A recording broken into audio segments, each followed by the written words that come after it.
Hill, from old Raiders like Blander to the new kid named Bo.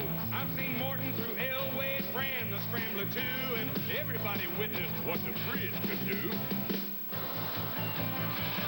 Are you ready for some football? Hey, Monday night party! We got Frank and Al and Dan. They really got it started. Week after week, it's the time that is right. All my rowdy friends are here on Monday night.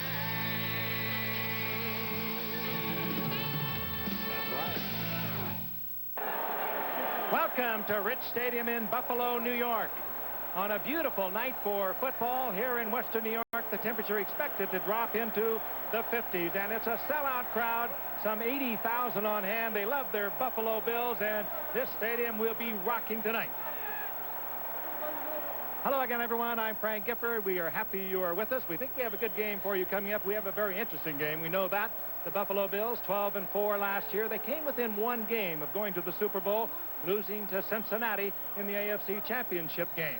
And when you talk to these Bills, you get the feeling they think they are a better football team, so they are a legitimate Super Bowl contender. Meanwhile, the Broncos were 8-8 last year after 2 consecutive years of going to the Super Bowl, 2 consecutive years of being blown away, first by the Giants and then by the Washington Redskins. Last year, 8-8 apparently was enough for management, for Danny Reeves, because they have made some wholesale changes, Al Michaels, and it doesn't stop with the players. They even got to the coaching staff. And they were blown away on a Monday night last year, and that helped precipitate a lot of the Indianapolis changes murdered them at the Hoosier Dome on Halloween night. So what they have done is they've bulked up. They've tried to get bigger. They've bulked up the defense. In fact, what they did, among other things, Joe Collier, who had been there for 20 years, was fired at the end of the 1988 season. Wade Phillips brought in to run the defense. And here is a team, it wasn't that long ago, playing in Super Bowl 22, January of 1988, and tonight only 11 of the 22 men who started that day in San Diego will be in the starting lineup. So the Denver Broncos coming off a victory last week, 34-20 over Kansas City, trying to stay on top in the AFC West, and taking on the Buffalo Bills, who I think would be the consensus pick amongst most of the experts to win it all in the AFC, to go to the Super Bowl. Do you think they're that good? Al, I think the only other team in the AFC that maybe could go toe-to-toe with Buffalo would be maybe Cincinnati from a purely physical standpoint. And when you talk about the Buffalo Bills, that's really the vein in which you must discuss them. They are a physical football team. You know, when you sit down and look at the Denver Broncos and the Buffalo Bills, play a little game. How many Broncos could start for Buffalo? I'm not intending to get anyone upset in Denver, but we're hard-pressed to come up with more than a half a dozen Broncos that could start for this Bills squad. So I guess Denver's way of having to win this game, they're going to have to throw the football. The bad news there is that Smith, Conlon, Bennett, they're really upset they didn't get any sacks last week against Dan Marino and the Dolphins. They're coming after John Elway tonight. And Rich Stadium packed. Denver, meanwhile, on grass fields, and they play at Mile High, a grass field, very, very tough. 26-4-1 over the last 44 regular season games, or nearly 3 full years. But on artificial surfaces, 1-12, and that one victory, a dubious one. It came during the players' strike with their replacement squad in 1987. Meanwhile, at Mile High on Monday nights, through the 20-year history of this series, they are 8-1, but away from Denver, 1-10. That one victory in 1986 against Pittsburgh. Buffalo to receive. Harold Tucker and Kenneth Davis are back to receive, and David Treadwell, who replaces Rich Karlis, who had been there for so many years, to kick off. Almost a rock concert feel for the Bills' home opener. Tucker is the man in the middle. Treadwell's kick comes down to the 11-yard line, dropped by Harmon there, picked back up, and he is stopped at the 19-yard line. Ronnie Harmon, who comes in on third down situations. We'll see him in those spots, and we'll see Jim Kelly at the helm.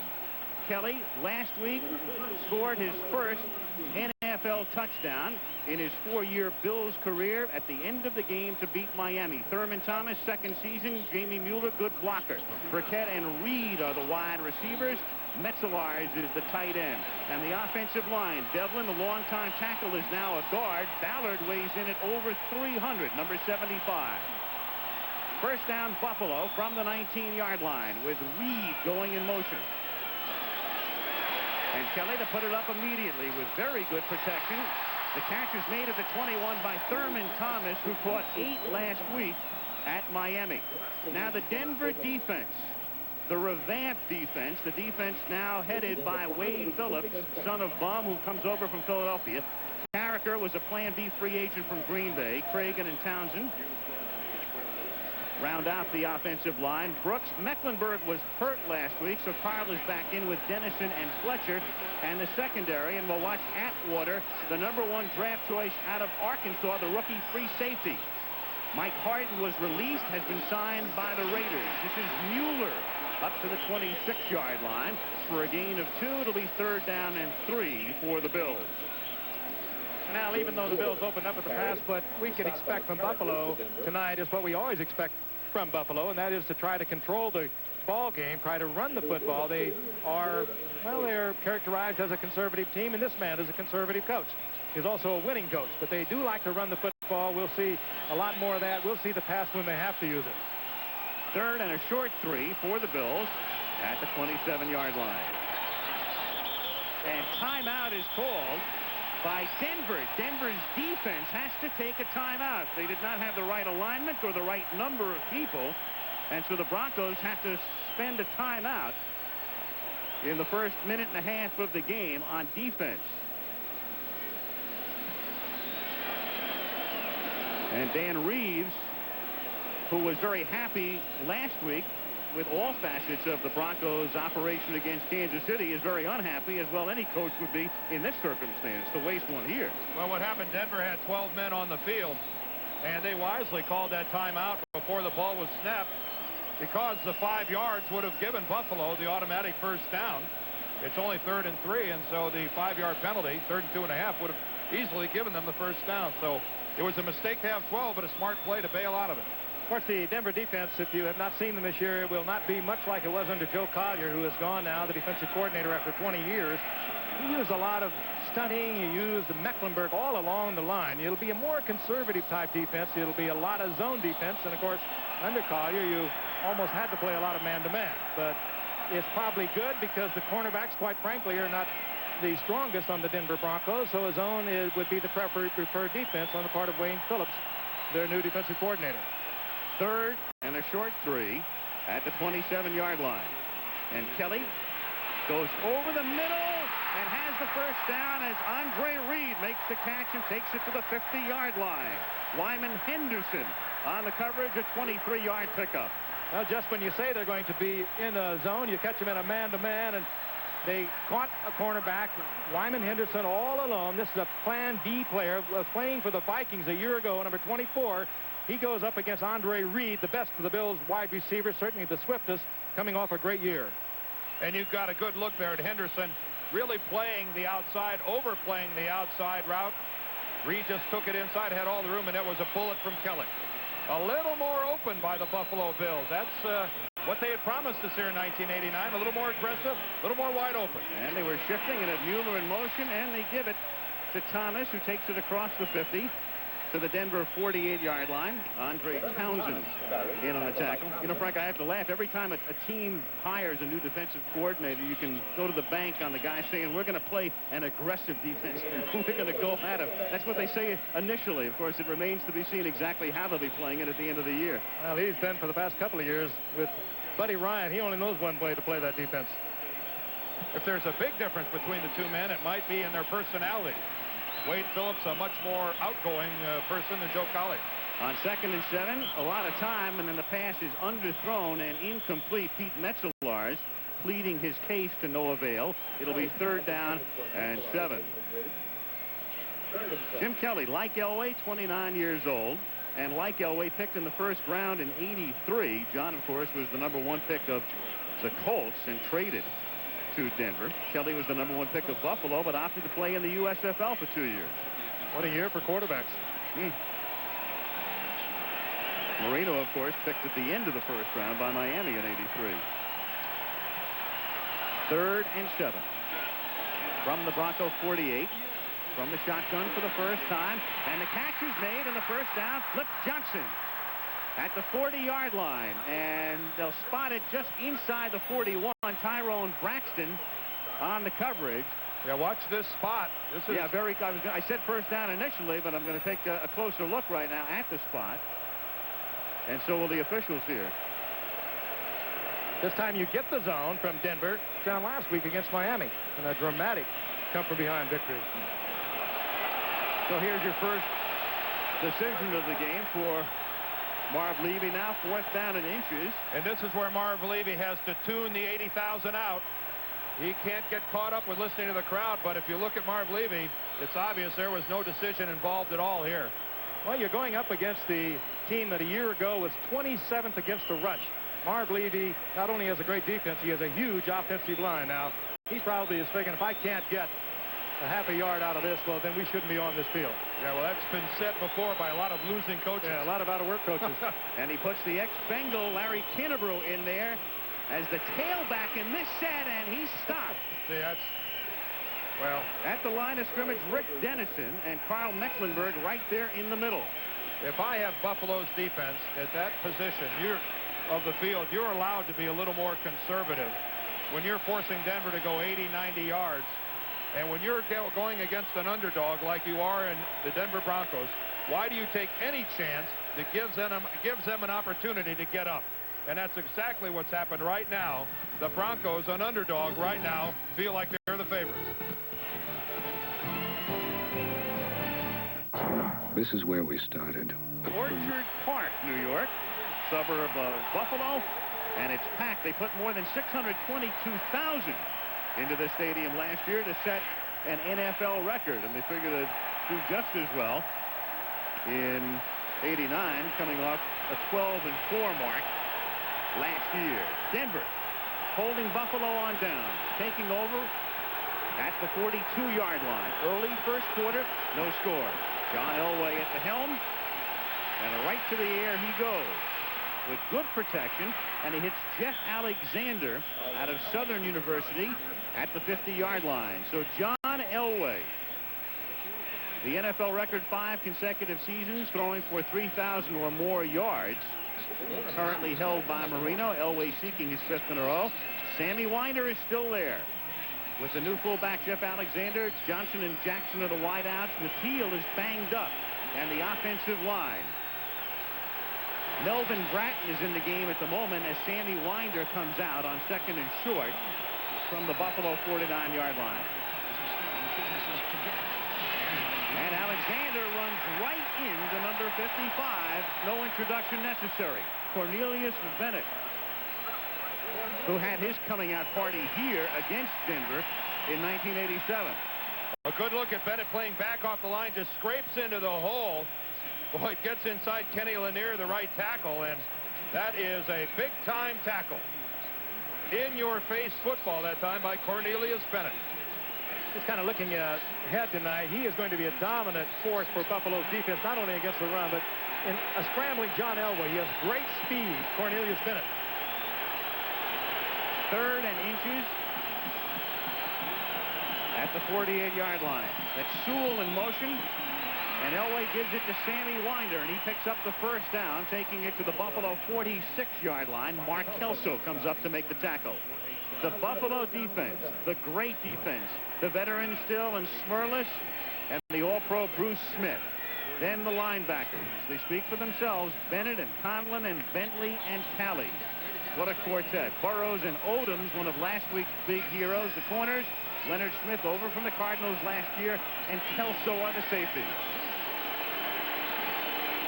1st and 10, Broncos at the Bill 46. 9:20 to go, first quarter. Elway, time again, and then the pass is incomplete. Mark Jackson had stopped, and last week there were several on the field and on the bench confrontations, oral confrontations between Elway and his receivers, and there's some miscommunication here right at the outset. I think that was just a square out on the part of Jackson, and Elway should have hit Jackson, as a matter of fact. Elway changed that play at the line of scrimmage, and he knew he was going to get man for man. He made the good change. There's a little out. This is just a poorly thrown ball. If Derek Burrows is looking at Elway rather than looking at Jackson, he just takes a 2 steps backwards and picks that ball off. That ball sailed right in behind Derek Burrows. But he was playing his man. Good coverage. Second down and 10 with Jackson in motion. A little more pressure on Elway this time, and the pass is incomplete, intended for Jackson over the middle. Again, one that should have been completed by Elway, and Jackson now 2 of them. A lot of different ways to get to the quarterback. There's speed rush, the quick spin to the inside, and sometimes there's just brute force. And look at the leverage by Bruce Smith as he gets underneath 300-pound Gerald Perry, puts him on his back and gets in and gets a hit on John Elway. The type of player you fear the most, a guy who can come at you from every direction. That's Bruce Smith. 4 wide receivers, 3 set to the left side, out of the gun on 3rd and 10, and is a penalty marker. Elway fires it down the sideline and incomplete, intended for Steve Sewell. And we'll see about the flag, which was thrown at the inception of the play. Bennett was pressuring Elway. Referee tonight is Bob McElwee. Against Denver. Illegal motion.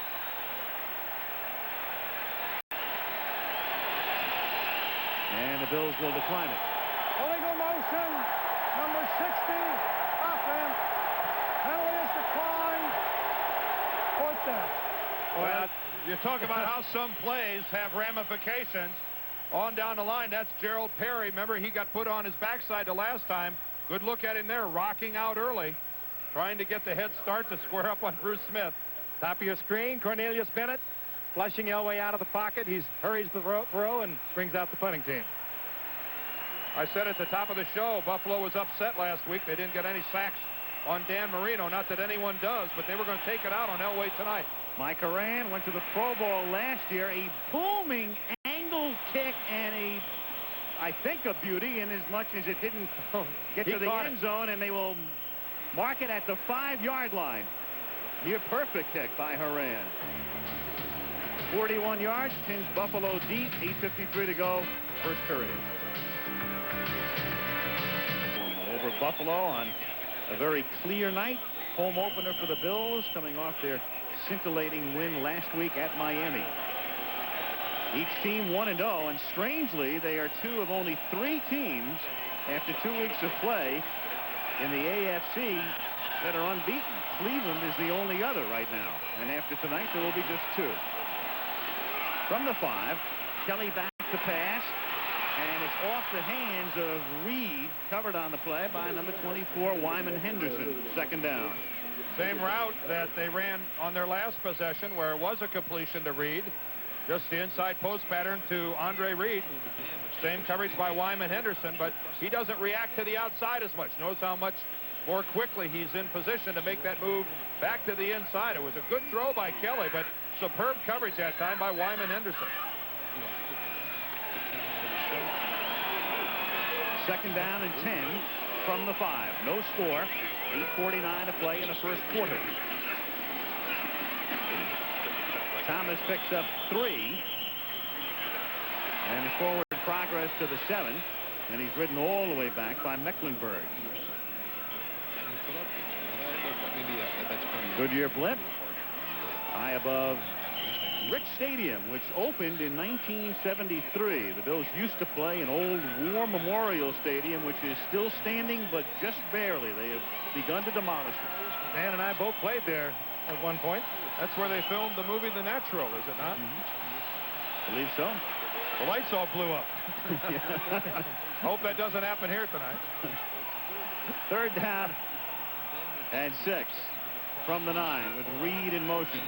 Kelly out of the gun on the inside handoff. It's Thomas, and he's taken down behind the line of scrimmage. And there's the number 1 draft choice, Steve Atwater, the big safety. And the Broncos yesterday saying they will send him a lot tonight, and they send him here, and he drops him at the 5-yard line.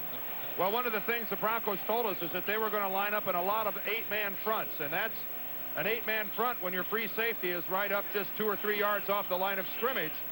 Buffalo's going to have to compensate that. They're either going to have to run some play action, try to get in some passing formations, but it's going to be tough to run the ball when the free safety is that close to the line of scrimmage.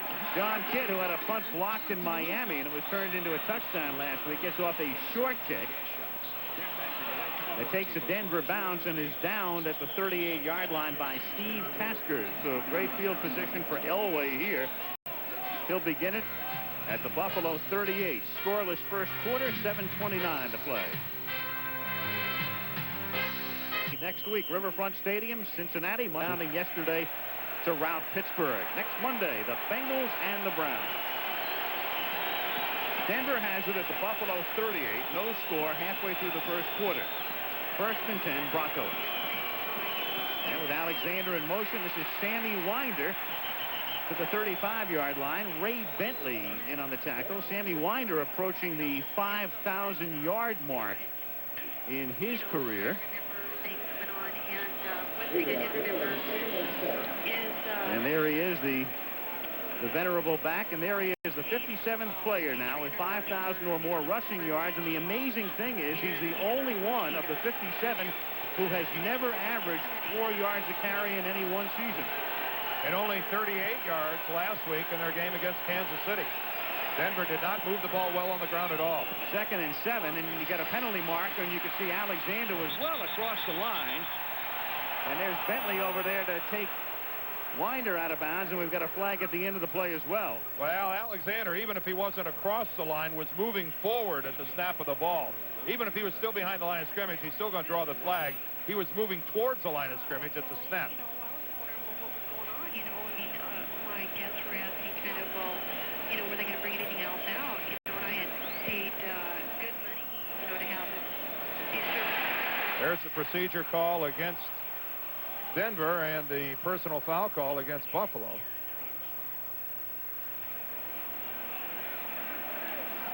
So they'll sort it out. And here's McElwee. Illegal formation. Illegal formation. Number 40.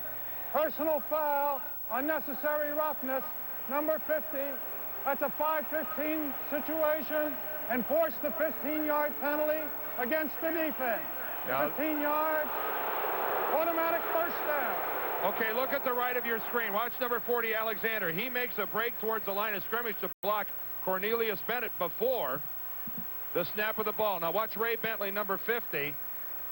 How far out of bounds is the hit? Well, it's a good 5 or 6 feet out of bounds. So you can't blame the officials for throwing the 2 flags, and this is what they call the 5-15 situation. And it really doesn't make a whole lot of sense to me. In essence, what it does, it says the 5-yard penalty isn't as important as the 15 when it's a personal foul. They negate the 5 and just enforce the 15. And a first down for the Broncos at the Buffalo 20-yard line.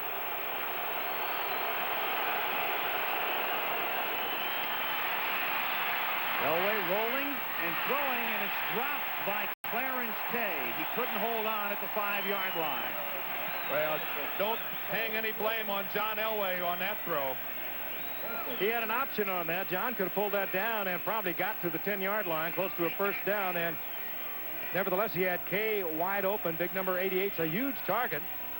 Coming from clear across the field, rolling, making it very smooth on the rollout for John Elway. John was in there. It's a pass that, even though low, that should have been caught. Oh, it was right between the 8 and the 8 on Clarence Kay.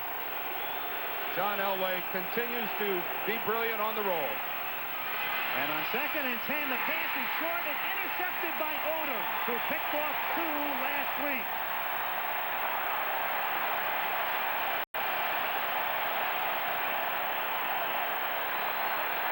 Well, this time John Elway tries to get away with a touch pass. He's going to put a high arc on this ball and try to drop it in. And Nate Odoms, who isn't the coverage man on the play, makes a brilliant play, comes off his own receiver, and gets in on it. See, that's Derek Burrows working against Vance Johnson. But here comes Odoms from down below, who is locked up on another receiver and comes in and helps out on the play in a big fashion. John just hung it up under pressure, and Odoms was able to get back there. And it was Odoms who, and this is a very astute Buffalo Bills crowd, because they are where it was Odoms who intercepted last week against Miami a 3rd down pass on the part of Marino that got the Bills back the ball and ultimately led to Kelly scoring from a couple of yards out in what they have called up here their greatest comeback ever. So Odoms, once again, number 1 hero. Well, we've got an official huddle down on the field. Well, what a play that time by Nate Odoms, who's locked up on Mark Jackson, reads Elway, and takes a chance and comes away with a big play. It was Kelly last week in the locker room at the end of the game. One of the first things he said was, I want to thank Nate Odoms for this opportunity. Yeah. They may be deciding right now where to spot the ball. You know, there's the question of your momentum. If it carries you on into the end zone, you do get the benefit of a touchback. And if they rule that... The review, the play stands as called. And that's a good call. There's no way that Nate Odoms could have been expected to stop. He would have burned upfield. He would have burned a hole in his Reeboks if he'd have tried that. Yeah, I guess talk about some hot dogs. That's what he would have had. No, good play, good call by the officials on the field, but just a brilliant effort by Nate Odoms. Buffalo now for the first time, and we only have 6.5 minutes remaining in the first quarter. As a result of their going on that 4th down and less than 1 at the 41-yard line, first time they can breathe a little bit. Yeah. You know how frustrating must it be, guys, for John Elway, who looks to that side of the field, sees that he's got 2 receivers locked up in man coverage, and decides he can get away with a pass like that because it's just one-on-one coverage, and yet the other guy who's in man coverage comes off and makes a play almost a la free safety style. A little frustrating for this guy. Well, now they reverse the rule. They're going to mark it down inside the 1-yard line. Well, we couldn't hear referee Bob McElwee's explanation. I'm sure that it'll be passed along through Kenny Wolf, our producer. He's overruled what he initially said. Marv Levy is being more than gracious in accepting this. I might be out on the field showing a little more emotion. Well, they're saying that his second foot came down on the 1-yard line, and thus it's spotted at the 1. And from there, will the Bills try to get out? And they can, and it turns out to be a vital play because you've got a safety as Michael Brooks tackles Jamie Mueller. So after initially they had contended that the momentum carried him into the end zone, bring it out to the 20, and had so announced that fact, after further review, further review, they're back inside the 1, and Denver leads 2-0. Well, and this is a blow all the way. Watch the block to the outside. The right tackle is going to block to the inside. Nobody even touches Brooks. This is a blocking blow by the Buffalo Bills. I mean, you cannot get away. You cannot avoid blocking the man at the point of attack. Keith McKellar, the tight end, blocks to the outside. Howard Ballard blocks down to the inside. And no one chooses to block Michael Brooks, the man at whom they're running. You know, Dan, when you look at it again, set before we rolled forward, it would be almost impossible to block that out. Probably Kelly should have changed that play down there. They had loaded up that left side, and there just were not enough people to block it out. Well, a real gift for Michael Brooks and the Denver Broncos. Well, we'll get further clarification because not only was it confusing, the way they finally determined what would happen, but to have McElwee actually say the play will stand as a touchback and then stop it again and bring them back inside the 1. We'll get further clarification on this. I have been wrong in the booth before, but I was always under the impression that on a punt, a kickoff, or an interception, if the momentum of the ball and your momentum carried you into the end zone, you had the option of either kneeling, taking the touchback, and getting the ball out at the 20, or electing to run it out. So it's a free kick, and John Kidd from his 20-yard line has it taken at the 27 by Ken Bell, and he runs it back out to the 40-yard line. Carlton Bailey in on the tackle, and Elway will guide the Broncos from that spot. And we've got Klosterman involved in the altercation here.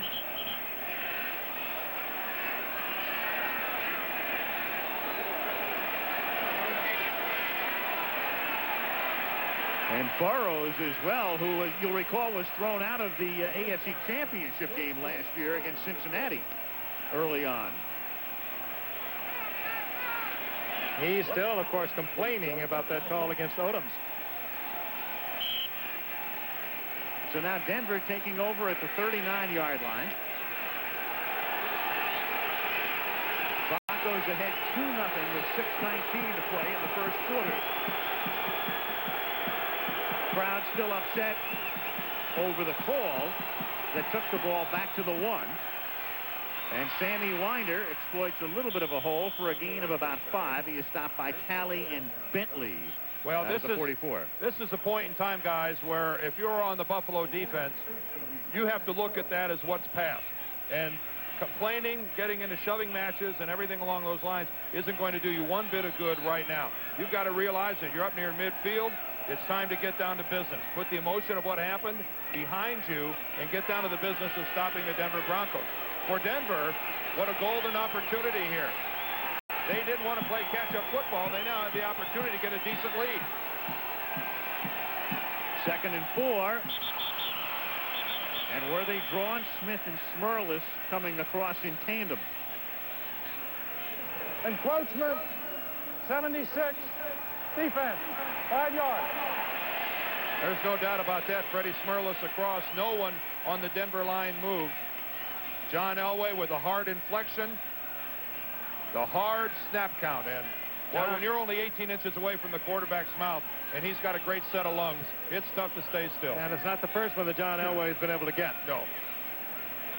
There have been many great quarterbacks at doing that. Bob Greasy was one of the best. Jimmy Hart, my old teammate, had a great hard count.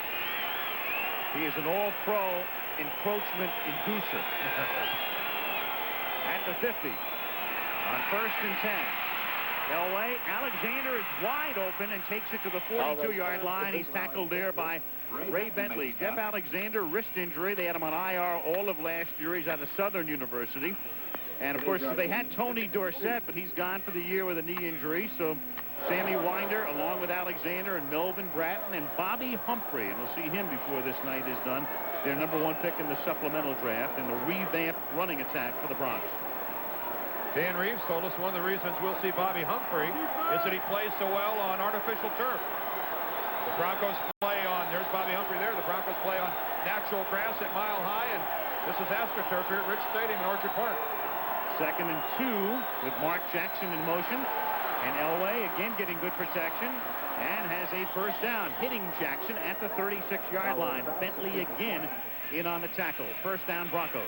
And you watch Denver, it's fairly obvious that they have set up their game plan with a lot of concern for that defense of the Buffalo Bills. When John Elway wants to go upfield a little bit, he's been rolling out. When he wants to stay in the pocket, he's throwing either a slant, something short over the middle, something in which is high percentage, and he can get rid of it very quickly before he has Bruce Smith in his face. Walt Corey, Buffalo's defensive coordinator. Denver at the 35, and again, the Bills started to come, but there are no flags, and Elway throws, and the catch is made at the 13 by Steve Sewell. Steve Sewell, third down specialist, 5th year out of Oklahoma. Can use him as an H-back, as a wideout, as a running back. Good running back when he came up, but a good receiver. He just worked out of the backfield, found a little open spot, and John Elway was able to whip it in there. I think he's locked up one-on-one, Frank, with a linebacker. I think Ray Bentley was the guy who had coverage. And Ray Bentley, yeah, there he is, number 50, late coming in.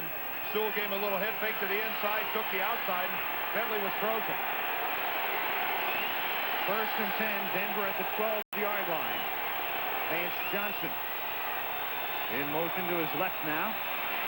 Elway looking to his right, and then over the middle and too high for Steve Sewell, who got in position on Leonard Smith, and Elway couldn't get it there. 4:01 to play in the quarter. Or there they split Sewell to the outside, even though he's a running back. He was flanked out as a wide receiver, and they got the coverage they wanted. Leonard Smith is clearly the hit man on the run support, but not the best of the Buffalo defenders coverage-wise, and there he is to the inside, and the ball's a little too high. 2 good calls in a row, Dan. They get Sewell locked up on a linebacker, and he'll win that one every time, and now they get him locked up on the tight safety, as you pointed out. Those are good calls. 2nd and 10 at the 12. 4-man rush. The Denver line doing a good job, but that pass is thrown out of bounds, but there's a flag on Leonard Smith, who is covering Clarence Kay.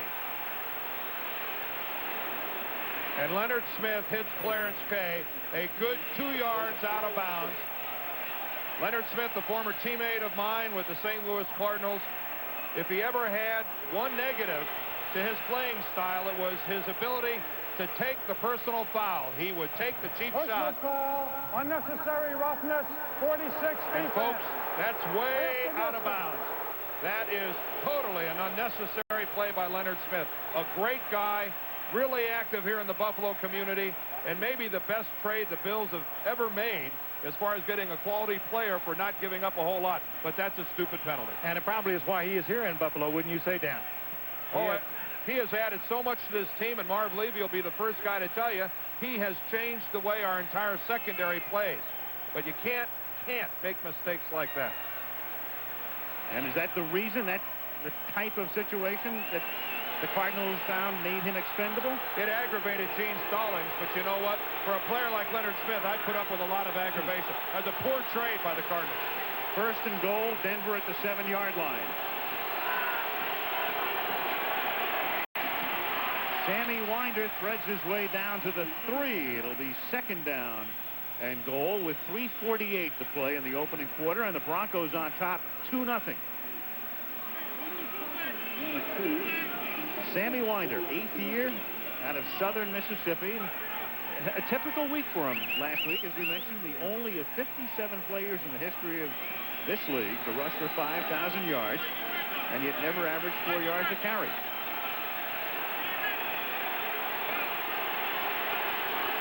Second and goal.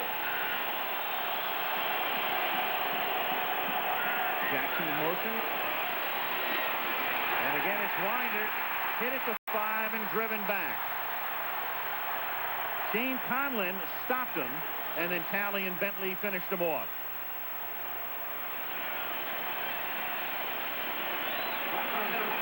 Shane Conlon, of course, one of those number ones you see down there, a number 1 draft pick. Big number 58, who used to play on the outside before Cornelius Bennett came. They moved him to the inside, and he promptly made the Pro Bowl from the inside. Great instincts, great reaction, and a great read on that play. And we may hear a little noise right now. In the shotgun, third down and goal. 4 wide receivers. 3 set to the left. Elway now looking back at McElwee. Oh, but Kenny Lanier, the right tackle, came out before Elway got a chance to signal a timeout. Oh, now let's see if the officials stopped it before Lanier moved. McElwee had not raised his hand yet. I didn't see it either. This should be a penalty against Denver. You think of all the ramifications of this rule, none of them terribly positive. Watch the right screen, the right tackle, 76, Ken Lanier. Boy, he flinched once, then flinched again and came out well before Elway signaled a timeout. Now, unless the referee stopped it before John asked for the timeout, that's got to be a Denver penalty. The defensive team has been asked to assist in quieting the crowd so the game can continue. We ask for your cooperation. Well, there's your answer. Bob McElwee is acting like it didn't happen, invoking the crowd noise. Interesting enough, though, in our talks with both Dan Reeves and Marv Levy, both are in favor of this rule. Very much so. Right now, well, let's see, we're above the jackhammer at the moment. Coming up on Bruce Springsteen. Yep. The Broncos need a jackhammer to carry the ball right now, and John Elway is backing out like he has no intention of running this. 30-second clock to 45 and leave it there. Okay. Crowd noise, no 45, 30-second clock. Thank you.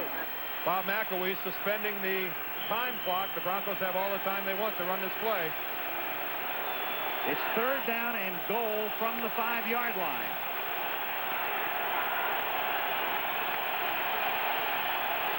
Johnson in motion. Elway pressured that time by Bennett and has to throw it away. And credit that one to Cornelius Bennett, who went right by Ken Lanier in a hurry.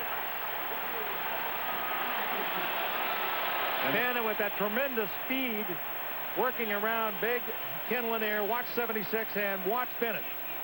Lanier could not get out of the stance, didn't have a chance against him. Well, you know what? You know what that is? That's the Denver offensive line having to go on that silent snap count.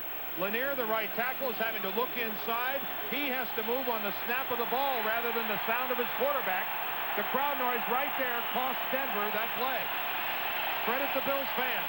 David Treadwell out of Kubiak's hole. A 22-yard field goal attempt is perfect. So the Broncos march down the field, settle for 3, and with 2:15 to go in the first quarter, it's 5-0 Denver. Brick Stadium, home of the Buffalo Bills, who did not lose a game here last season. They were 8-0 during the regular season, won a playoff game against Houston, advanced, of course, to the AFC Championship game where they lost to the Bengals at Riverfront in Cincinnati. Tucker is in the middle. He's flanked by Ken Davis and Ronnie Harmon. Denver on top 5-0 with Treadwell kicking off. 2:15 to go in the opening quarter. And Treadwell, who's had trouble on his kickoff, boots this one down to the 3. Errol Tucker brings it back out to the 24-yard line, and Jim Kelly and the Bills start from that spot. Jim Kelly grew up in western Pennsylvania. Of course, he went to Miami. And as we said, selected by Buffalo, but chose to play in the USFL. 2 seasons with the Houston Gamblers. And then when the USFL appeared to be going at it for one more season, his rights sent to New Jersey. He was almost a New Jersey General, but then the league folded. Kinnebrew and Thomas are the running backs on first down. Kelly with a lot of time, and then underthrows Burkett. Chris Burkett on the far side. And when Kelly came out, he came to play because he started, what, 46 of the 49 games that he's been here, and the only 3 that he didn't start, and he's played most of them with the 3 strike games in '87. Again, we see the man-on-man. Actually, there's an inside help on this for Henderson. And then Burkett breaking to the sidelines, and Kelly with a tough throw. That's a long pass to get it out there, and he underthrows it. 2nd and 10 from the 24-yard line. And Kelly this time fires it to the 29-yard line where Reed makes the catch, and he is tackled by Tyrone Braxton. Forward progress out to the 29, setting up a 3rd and about 5. Really a good catch by Andre Reed. He was looking for that ball on the inside shoulder. It was thrown well to the outside, and he spun around and made the catch. Knocked him to the ground. He got back up and tried to make something happen.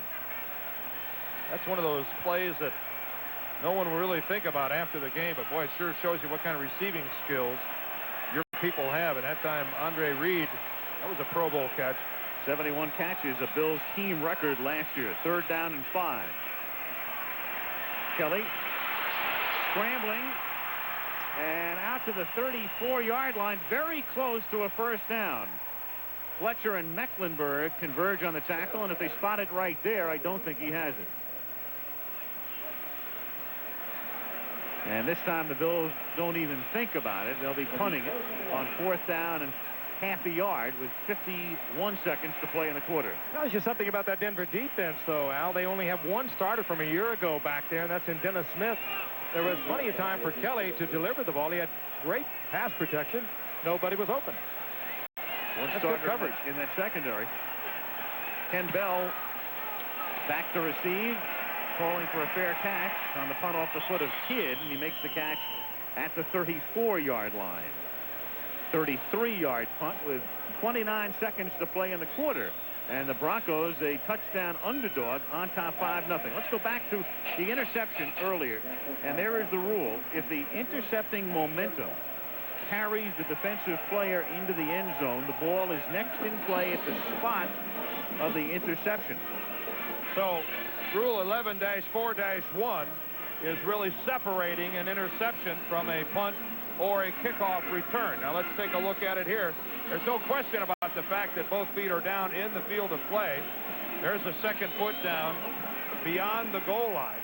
So I will stand corrected. I was under the impression that he got the ball out at the 20-yard line. Of course, so was the referee, Bob McElway. That's the way it was officially ruled. Elway going deep, and the catch by Sewell is made just inbounds at the 22-yard line.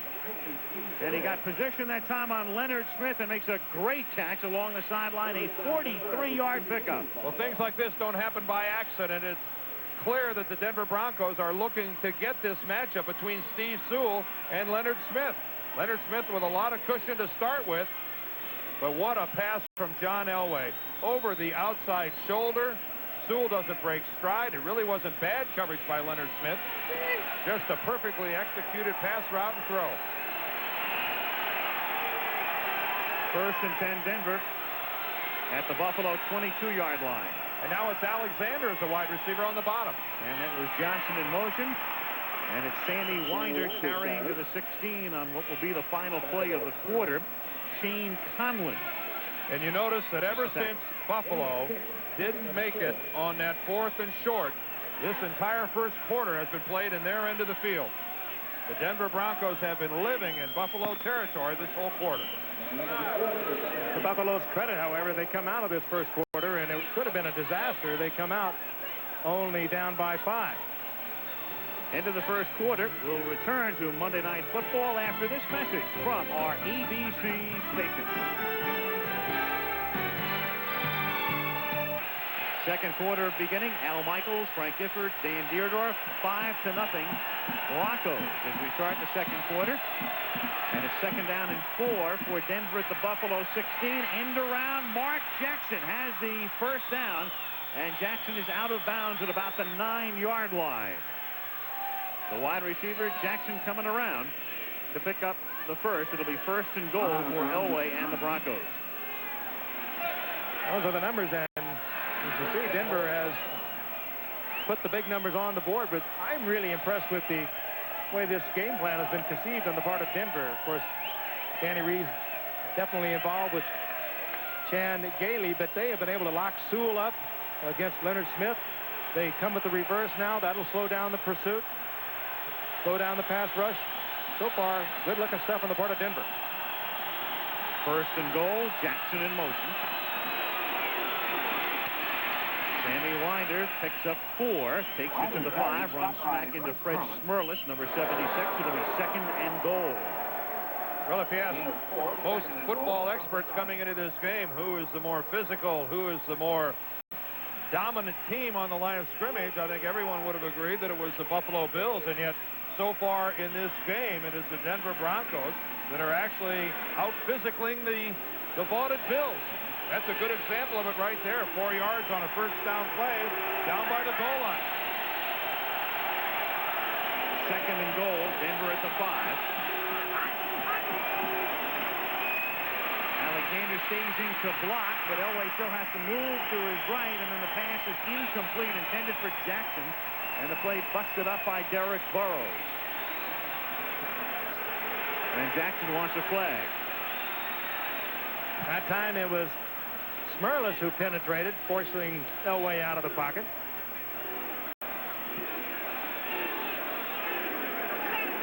Pro Bowl a year ago. Veteran out of Boston College. Been the constant around here for a long time. Been through some tough years, and of course the big year of last year, and looking to go all the way with it this year. Third and goal, Denver out of the shotgun. Jackson and Johnson both setting up to the right. Elway looking back at McElwee. Down to 1 second. They get the play off, and down he goes at the 16-yard line. Bennett and Smith. Same thing again, I'd say, Dan. The offensive line, they have got to look down to see if the ball is snapped. They cannot hear the snap signal, and it gives the defense a definite advantage. Well, this is where the crowd noise is clearly in favor of the guys in the blue shirts. Gerald Perry just gets thrown out of the way by Bruce Smith. John Elway eaten alive. And there is sack number 1 for Bruce Smith in 1989. 34-yard attempt. And it will not be the last. It's going to be a long night for Gerald Perry. 33-yard attempt for the new Bronco kicker, David Treadwell. Kubiak puts it down, and Treadwell has been perfect. The kick is good. Perry now has been beaten by Bruce Smith, just running right over the top of him. He was beaten on a great all-pro spin by Bruce Smith, and it will be long for Gerald Perry tonight. That's a college score right there.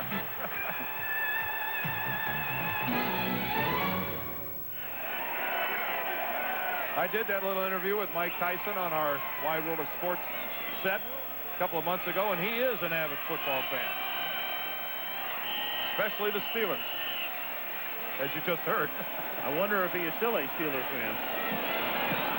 There are fewer of them than there were 10 years ago.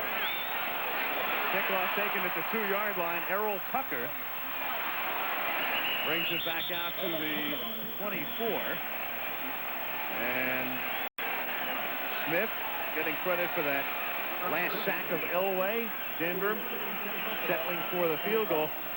There were some tremendous performances yesterday led by Randall Cunningham, and thus yesterday a record was set, most passing yardage in a week. And we're still going, of course, in week 2, because this game will count as well, as we could come up to the 7,000 mark with 220 more yards tonight. And that would be a lock with Elway and Kelly early in the second quarter. Thomas takes it out to the 28-yard line for a gain of 3. It'll be 2nd down and 7. That makes a lot of defensive coordinators happy, doesn't it? Record-breaking weeks throwing the football. A lot of gray hairs for Wade Phillips and his cohorts around the league. That's not the kind of stuff they like to see broken. They like sacks and safeties.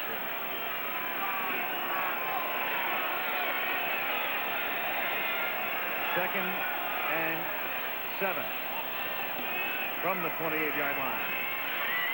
Dumps it off to Kennebrew, and the big barreling fullback gets to the 43-yard line, where he is stopped by Steve Atwater. Problem with Kennebrew when he was at Cincinnati is they'd have to weigh him at a truck stop. If he can keep his weight down, he can be a very valuable man for Buffalo. That time he just got behind a little 2-man screen of Richter, number 51. Watch number 51. He sets up now. He'll ease out here into the flat, and he provides the block to Springs Kennebrew. Yeah, but watch how smart Atwater is. Watch where he tackles Kennebrew. Yep. Right on the knee. You do not tackle Larry Kennebrew from the waist on up. Steve Atwater might be a rookie, but he's wise beyond his years. From the 42-yard line, Thomas goes nowhere. You get the sense that Marv Levy and offensive coordinator Ted Marchibroda has talked to Kelly and said, look, forget the first quarter. We're going to go right back to what our game plan was, and that is to control the game. High percentage pass if we throw the ball. We're going to try to run it, try to control this football game. And Kelly, of course, the Travelers Man of the Year for Buffalo. Active, living here in Buffalo in the community, as all our Travelers men are. And, of course, the Travelers Man of the Year, well, you hear about him on Super Bowl Sunday. 2nd and 8 from the 44-yard line. Pump fake, and the catch is made by Thomas. He fumbles the ball, but out of bounds. Still belongs to Buffalo on a 1st down. Well, what a brilliant move by Thurman Thomas on Steve Atwater. Steve Atwater, the #1 draft choice, getting a lot of action here tonight. We're still in the first half, but watch this move by Thomas back to the inside of the field. The commitment by Atwater is to the outside. Thurman Thomas fighting to stay up. Just going to kick the ball out when he attempts to shift hands. Wisely going to move it over and then just swats it out of bounds. Nice play, Thurman Thomas. And Thomas involved in one philosophical change for Buffalo as Kelly on 1st down going deep and incomplete and batted away by Dennis Smith.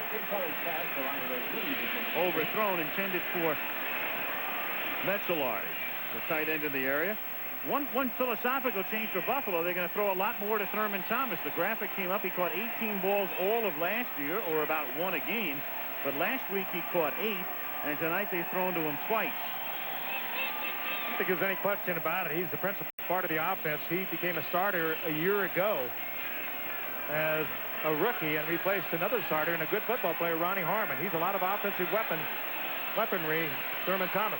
And here he is, picking up about 4, taking it to the 37-yard line, where it will be 3rd down and 6.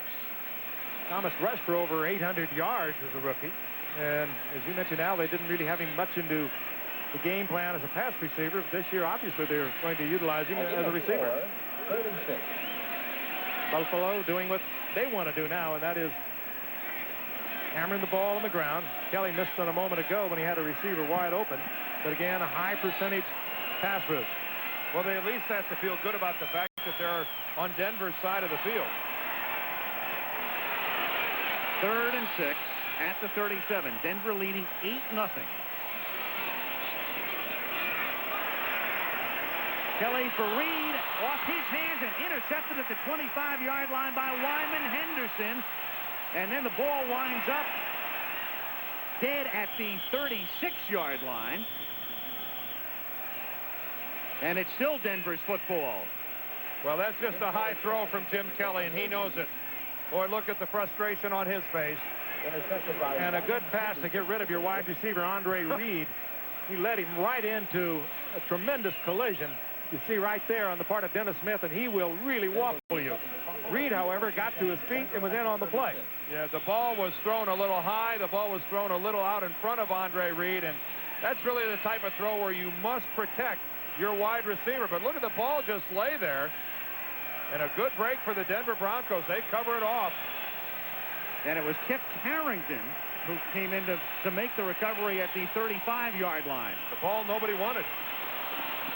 And this is the first carry of the night for Bobby Humphrey out of Alabama. He was in the supplemental draft, not the regular draft, and that's the draft that sent Tim Rosenblatt to Phoenix and Steve Walsh to the Cowboys. And what you do in the supplemental draft in the first round is you give up the following year's #1 pick. So he's that good a player.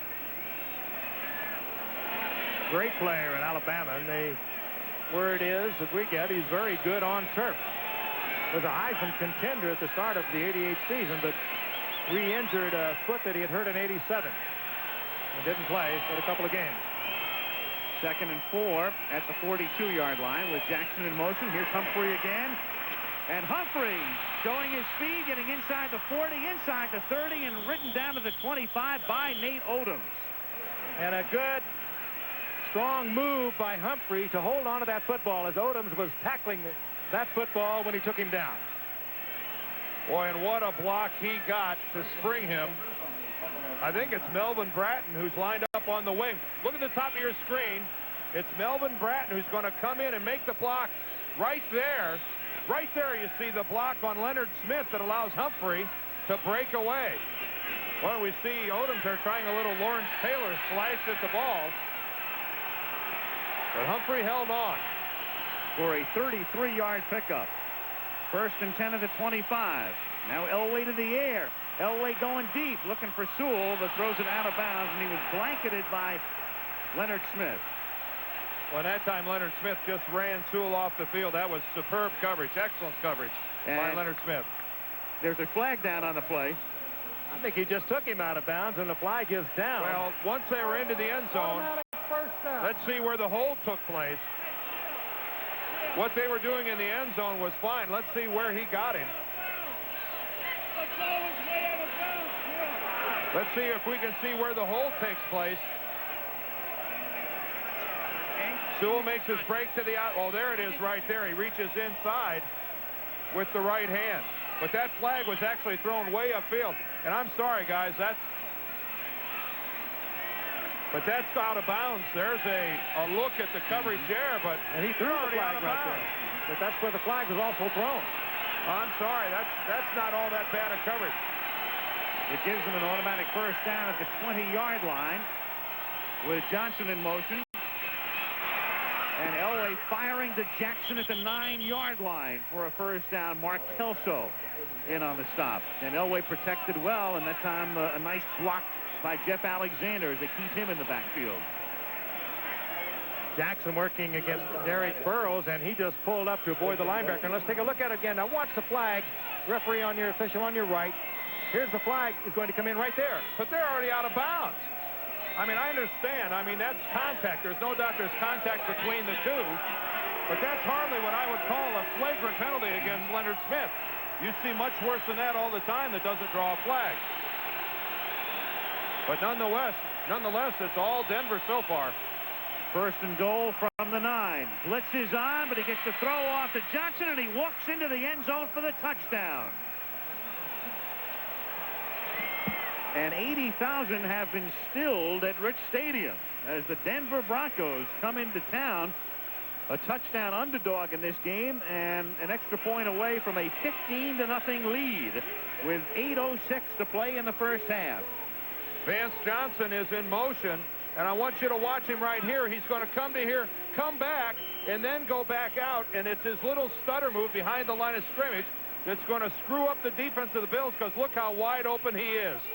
That's just a blown coverage. Nate Odom's way too late getting over there, and Vance Johnson, with that movement behind the line of scrimmage, causes some confusion in the Buffalo secondary. Treadwell boots it through. And so Treadwell, following in the footsteps of Rich Karlis, who had a contract dispute. Treadwell taking over, and he hasn't missed an extra point or a field goal thus far in 89. All Broncos to this point, they lead 15-0.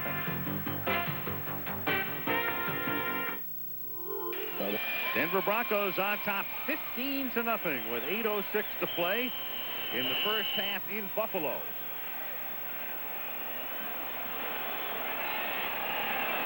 Treadwell puts it in the air. And at the 10-yard line, Kenneth Davis, Plan B free agent, came over from Green Bay out to the 25-yard line. A lot of little things happen during 60 minutes of football. Watch the good hands by Gary Kubiak. Mishandles the ball, a little bit of a low snap, but yet gets it up in time for the successful extra point attempt. See, Treadwell's kick is up. That is not easy to do, handling a ball that comes back like that low to the ground. Gary Kubiak, credit him with a point for the Denver Broncos. Something that'll never show up on a stat sheet. No, sir. As Mike Ditka said yesterday, though, stats are for idiots. At the 25-yard line. Let's get James Brooks' opinion on it. Yeah. Kelly hits Metzelars for a gain of 8. Yeah, some reporter asked Ditka about Tomzak yesterday, 10 for 26. Of course, the Bears winning the game, routing Minnesota. Stats are for idiots. He never does generalize, does he? James Brooks, of course, opening the Mike Ditka fan club in Cincinnati. Ditka makes some derogatory comments about Brooks. Brooks responds in kind, and it's created a little mini controversy here. That's Kennebrew hardly doing a Dorothy Hamill routine in motion as Thomas gets slung out of bounds or close to it by Simon Fletcher. Yeah, but when you weigh 260 pounds, a degree of difficulty is something. No, but you do get a high bounce once you go down. Goodyear blip high above Orchard Park, New York, the suburb of Buffalo, Rich Stadium. Nice segue from Kennebrew to the blip. You like that? Yeah. You said it. Very stunned 80,000 Buffalo Bills fans. They had anticipated something dramatically different. 3rd and 2. Kelly improvising. Throws. Finally finds the open man for the first down. It's Andre Reed. And it's the kind of play where the first thing you do is look around and hope that there's no flag down for an ineligible man downfield. And there is Andre Reed. If you're Andre Reed, you're looking around to see if all the members of your body are still intact. And if you're Andre Reed and Jim Kelly, you immediately go back and thank the offensive line for giving you about 8 or 9 seconds. Nice shot there. Michael Brooks just drops Andre Reed, but it ain't over till it's over. He gets back up. Michael Brooks gives him that shot, but boy, Reed got right back up at the offensive line up front. Gave Kelly all the time he needed. From the 44, Kelly with a lot of time again, and he finds the open man, and this time it's Andre Reed again, and a flag is down. Kelly was hit by Greg Cragen, and that's the reason for the penalty marker back at the 30-yard line, so they'll tack that one on. Well, you're allowed one step, Al and Frank, to hit the quarterback. I think we're going to see Cragen take about maybe, let's see the release. There goes the ball. Ooh, it didn't look like there was more than one step. 71 defense going to the head. And Andre Reed takes another shot, but again, the call is for going to the head, and we'll take another look at it just from ground level, and you'll see it. Breaking number 71. This ought to show it to us a lot more clearly than from behind. There's Cragen, and he puts the helmet right in the chin of Jim Kelly. What do you think? I call a penalty on that, a blow to the head, and they've not changed the rules. There's also a stipulation this year, too, going for the quarterback knees, which was precipitated by the call last year on Jim Everett in the Philadelphia Ram game. I know exactly what you're saying, but let me tell you something. A guy like Greg Cragen is coming in there. He's busting a gut trying to get to the quarterback. Let's look at it at regular speed. Now, how much body control is a guy supposed to have? There he comes in. You know, granted, that's a heck of a shot, but, you know, the quarterbacks have pads on, too. From the 25, Harmon to the outside, and finally taken down by Michael Brooks, who'll get credit for the tackle. He was hit by Dennis Smith, among others. Going back to that pass play, Kelly, he's one tough quarterback. That would have taken a few of them out of the game. He was on the carpet for a while, got up, gritted his teeth. You could just see it. We had a good shot of his face. That really hurt. Well, you mentioned, Frank, he hasn't missed a regular season game outside of the replacement team games during the strike in '87. In fact, no other Buffalo quarterback has thrown a pass in the last 2 years. If you're wondering, Frank Reich is the backup. And that's incomplete, intended for Flip Johnson, covered by Tyrone Braxton. And Braxton just took it away from Flip Johnson, stepped in front of the receiver, playing the ball, which he can do, and no chance for the completion. Well, you have to like the way Denver's playing. I mean, they are all over everything. Braxton that time with a really tight coverage. Cragen with the all-out pass rush, even though he gets the penalty flag. Dan Reeves can't complain about that. His team is playing aggressive, hard, tough-nosed football tonight. Buffalo thus far 103 yards in the air, just 17 on the ground. Not at all what Levy wanted. 3rd and 11. And Kelly gets hit as he throws, and it's incomplete. Simon Fletcher was there pressuring him. And Kelly this time holding the shoulder. It's been a tough series for Kelly as Simon Fletcher provides the wrap this time. These two outside linebackers for the Broncos were both former defensive linemen, and they wanted to get big, and they got big on the outside. And this is how a quarterback gets hurt. He's going to get hit while he's in motion. Right there, you saw him get hit while the arm is in the motion, and then he comes down and lands on his other shoulder. Jim Kelly grimacing in pain as he came off the field. 43-yard attempt coming up for Scott Norwood, who went to the Pro Bowl last year. And Norwood's kick was long enough, but wide to the right.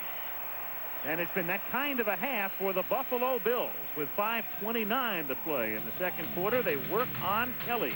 And Denver has a 15-0 lead.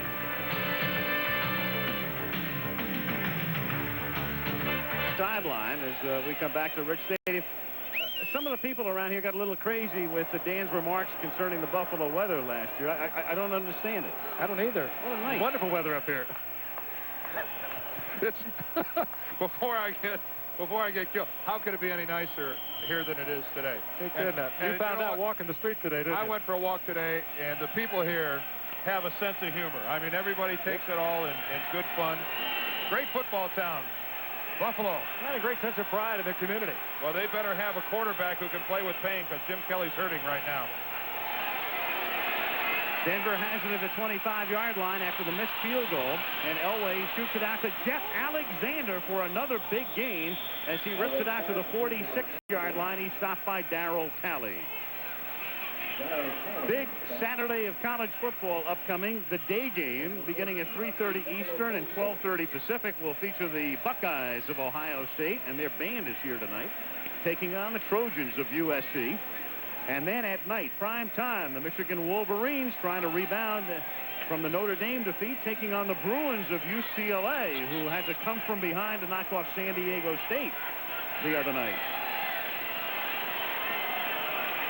1st and 10 from the 45-yard line. It was Jackson in motion, and he slips. And Alexander fights his way close to a first down. We'll see where they spot it at the 45-yard line. He's stopped by Scott Radicic.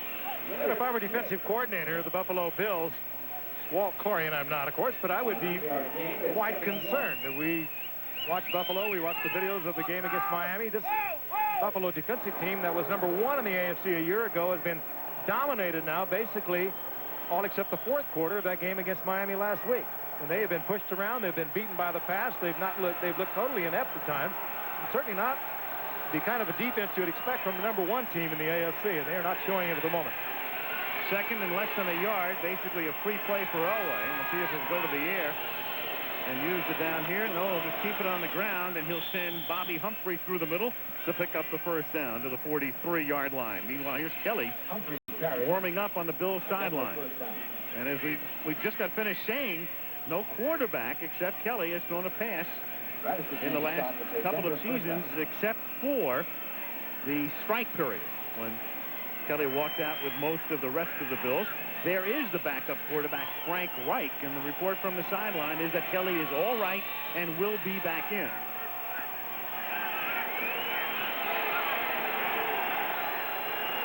Elway sending Humphrey, the rookie, out as a wide receiver and brings Jackson back in motion.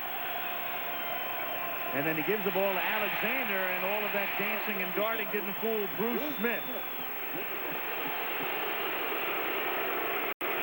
who gets the Bruce salute.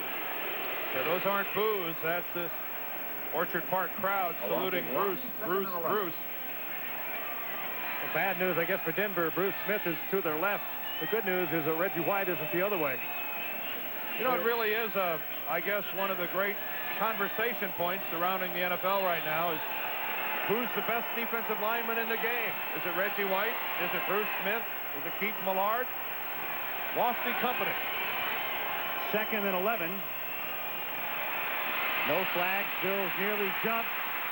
And Elway scrambles free and turns a loss into a gain. Pursued by Cornelius Bennett and taken down at about the 40-yard line. Leon Seals came in but couldn't make the tackle. Bennett has that Lawrence Taylor speed. Not terribly big at 235 pounds, but gets pushed to the outside. Now look at him turn it on. And he takes the angle that will force Elway to go out of bounds, and he's right there to make sure he doesn't get more yardage. But that's from all the way on the other side of the field after being blocked out of the play and then still providing the pursuit. Great athlete. And he wasn't chasing George Blanda either. A lot of linebackers in this league that have no prayer of catching John Elway. 3rd and 8 after you make a 3rd and 7 at the 39. 3:01. He's going to throw this. This is Johnson from the 50-yard line, winds up, throws a duck, and it is, was he inbounds, Mark Kelso? No. Hey, Bruce Smith picked up John Elway. He was the intended receiver, and Bruce Smith read that play and provided the coverage on John Elway. Boy, it was so far away, Frank, all the way across the field, but you are exactly right. Bruce Smith stayed at home and stayed with John Elway. And covered him downfield, Dan. Oh, yeah. You probably dreamed of being able to do that. We may have it on our telestrator camera. Let's see if we can find it here. Watch Bruce Smith right here. After the handoff here, Elway's going to go all the way down the field, and Smith is going to go with him. Look how he just shadows John Elway, and that's a pass designed from the get-go to go back to Elway.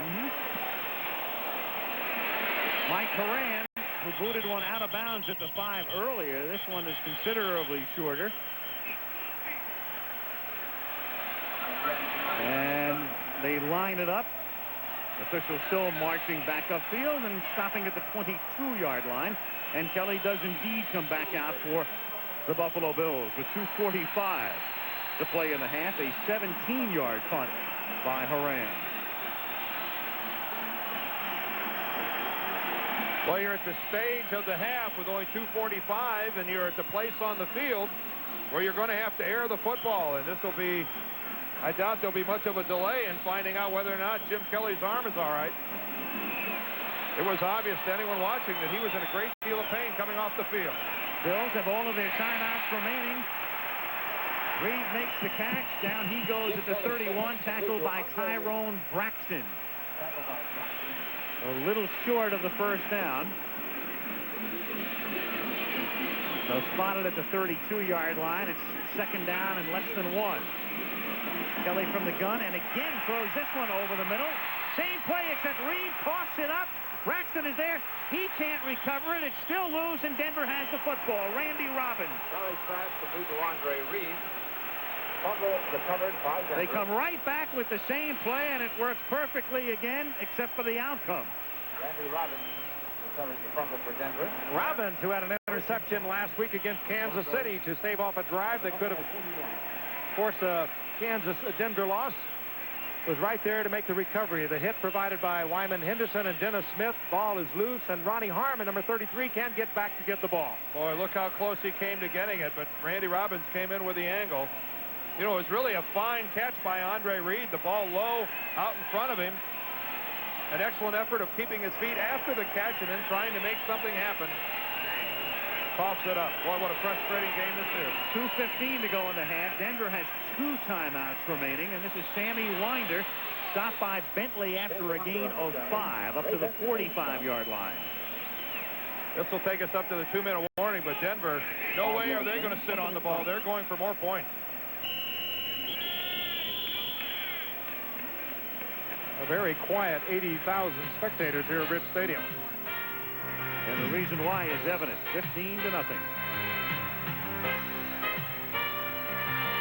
1975, a big day as usual for the Juice. O.J. Simpson, 138 yards and 1 touchdown, and a very big day as well for his fullback, Jim Braxton, who ran for 102 yards and 3 touchdowns as Buffalo routed Denver 38-14. The late Jim Braxton, a real classy man. Of course, O.J. got so much of the publicity, but a great friend of the Juices and a great man in this community, and a tremendous day for Braxton as well as the Juice back when these two teams met a decade and a half ago. From the 46-yard line, Talley comes right into the backfield, and Winder is down. No fumble. Winder is down at the 44-yard line. You know, Talley does not get the credit that Cornelius Bennett and Shane Conlon gets around here, but he is a great linebacker in his own right. Tremendous speed, reading the snap perfectly, and almost got the turnover for the Bills. Winder is very close to having this being ruled a fumble, but he hits the ground and the ball comes out. And keep in mind, the ground cannot cause the fumble, and that was some effort by Sammy Winder holding on to that ball. That was some hit he took from Talley. And hold on to his dentures. Whoa. Down by contact, I'll say. At the 43-yard line, 3rd down and 8. Elway looking for the first down, and he has it. And there's a flag, and there's no doubt about that one. Derek Burrows right there on Johnson. Always pass completely Johnson. Well, actually, what had happened is Jackson goes out of bounds about 2 yards. Unnecessary roughness, 29 defense. I don't know that Burrows knows he steps out. Watch where he steps out right there. But boy, you just can't come in and lay a shot on that guy when he's that far out of bounds. You just have to be aware of the fact that the officials are just waiting for something like that to happen. Just can't get away with it. No way. Denver is setting themselves up for more points on the board, and really Buffalo is doing it to themselves. And again, that's Burrows, and we mentioned it earlier, thrown out of the playoff game with the Bengals early in the game in last year's championship game. And here's Treadwell. He's hoping he's warming up to kick an extra point. Broncos have 2 timeouts. From the 30 on 1st down. Here comes Bennett. Elway gets rid of it, hits Alexander, and he's taken down by Smith and Conlon. And we're under a minute now in the first half. John Elway can get more on the ball out of awkward situations than any quarterback who's been around in a long time. Randall Cunningham is the only other guy in the league that can make some of those same things happening.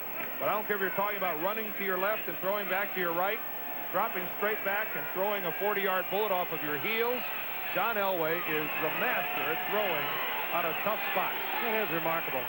Does it over and over. And a master not only of getting them into the end zone, but taking all the time he can off the clock to allow Buffalo very little time. And the pass is incomplete, intended for Clarence Gay. I think Bennett back down at the line of scrimmage. I think Bennett was across the line of scrimmage.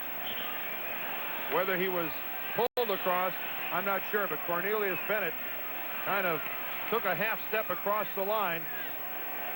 You see the ball thrown well before Kay makes a move to the outside. Bennett forcing that ball to be thrown again early and again off balance, and that was just all arm by Elway. And it looks like this one is going to go against Denver. They're backing up. Legal motion, 76, offense.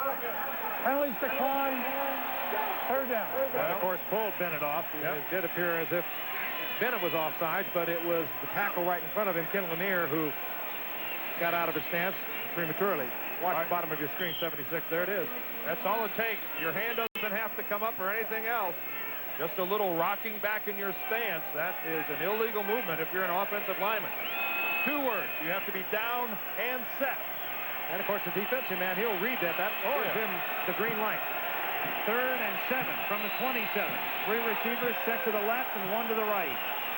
And Elway, on what appeared to be a quarterback draw-up, is stopped at the 30-yard line by Bruce Smith, and that means a 47-yard field goal attempt.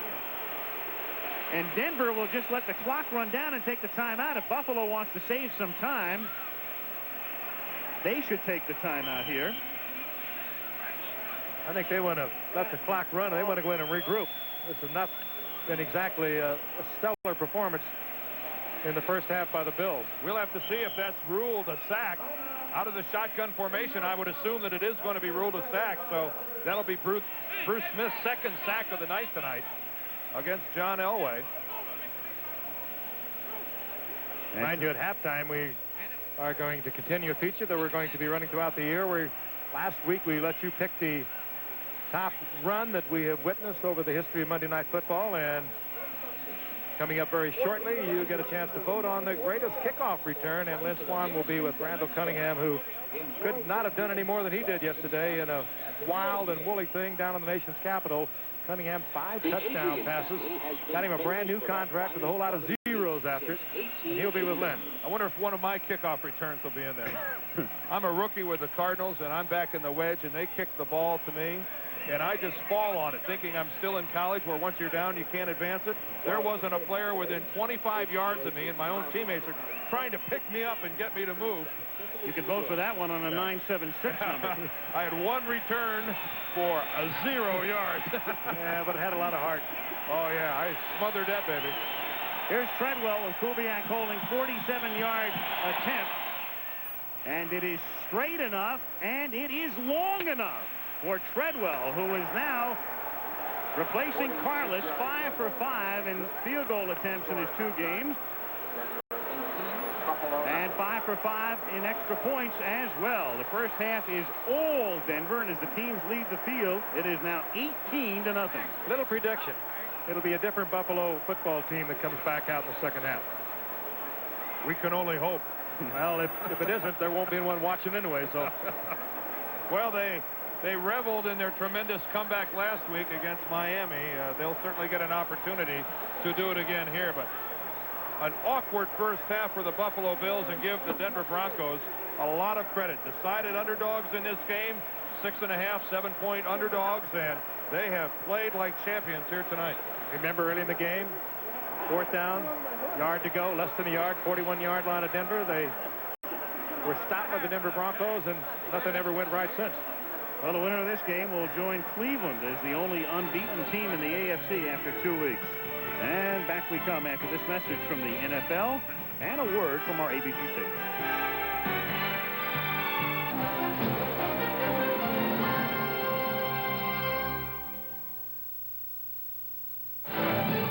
ABC's Monday Night Football.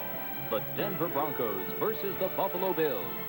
Brought to you by Budweiser. Beechwood aged for that clean, crisp taste. This Bud's for you. And by Ford and your Ford dealer. Have you driven a Ford lately?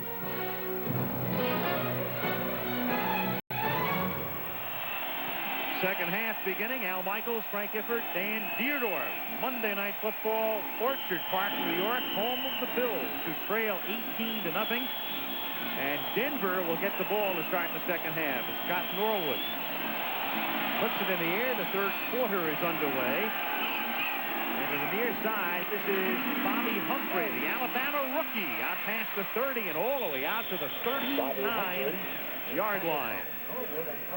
As the Broncos take over at that spot, Denver last week a winner over Kansas City 34-20, and Miami had an 11-point lead against Buffalo as the Bills then came from behind to pull off a miracle win, and they'll need a similar type of victory tonight, down by 18.